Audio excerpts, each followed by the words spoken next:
O porão de Jorge Melo. Jorge Melo não era um menino comum. Enquanto seus amigos procuravam a luz do sol para jogar futebol ou andar de bicicleta, Jorge era atraído pela escuridão mofada do porão da sua casa. Era um lugar esquecido, com cheiro de terra úmida e naftalina velha, onde as paredes de cimento choravam umidade constante. O porão era grande, frio e tinha uma única lâmpada pendurada que piscava com uma preguiça melancólica. Seus pais o proibiam, claro. Diziam que era perigoso, que o piso era irregular, que havia insetos.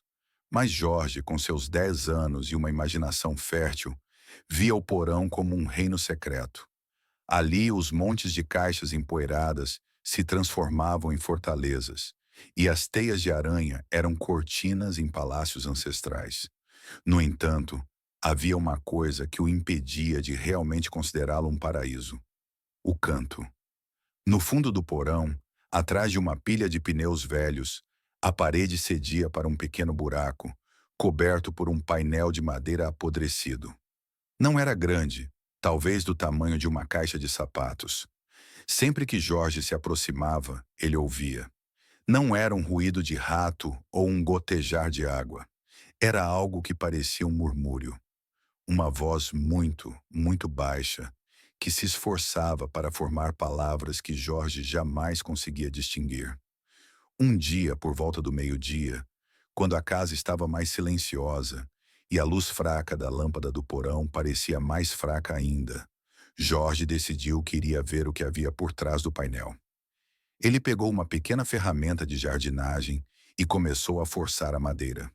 O cheiro que emanou da abertura não era de terra ou mofo, mas de algo mais antigo e frio, como mármore de cemitério. À medida que a madeira cedia, o murmúrio se tornou mais claro, mais urgente.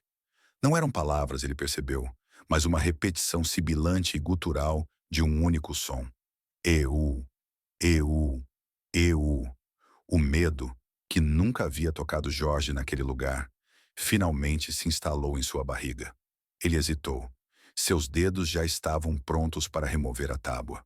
Foi então que a tábua se moveu, mas não pela sua ação. Lentamente, vinda de dentro da escuridão do buraco, uma ponta de um dedo fino e pálido, branco como giz, surgiu e empurrou a madeira para o lado.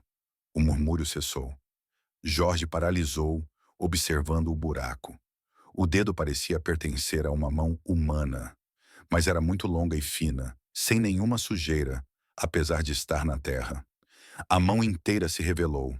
E depois, a face. Não era um monstro, mas algo muito pior. Era a face de uma criança, mas espremida, distorcida e coberta por uma camada fina de cinzas secas. Seus olhos, grandes e brancos, piscaram lentamente, acostumando-se à luz preguiçosa. E então, com uma voz clara e seca, que parecia arranhar o ar, a criatura falou pela primeira vez. Não mais em murmúrios, mas diretamente para Jorge. Eu estava esperando por você, Jorge. Você veio brincar. Mas Jorge Melo não teria a mesma sorte. A criatura no buraco estendeu a mão pálida e esperou. Naquele dia, Jorge desceu para brincar no porão pela última vez. O que ele encontrou não foi um reino, mas uma prisão, onde a única companhia era a repetição eterna do desejo de alguém que esperava para não estar mais sozinho. E se você ouvir com atenção o suficiente, à noite, no porão mais antigo da sua cidade, talvez ainda consiga ouvir a voz fininha e sussurrante de Jorge. Eu.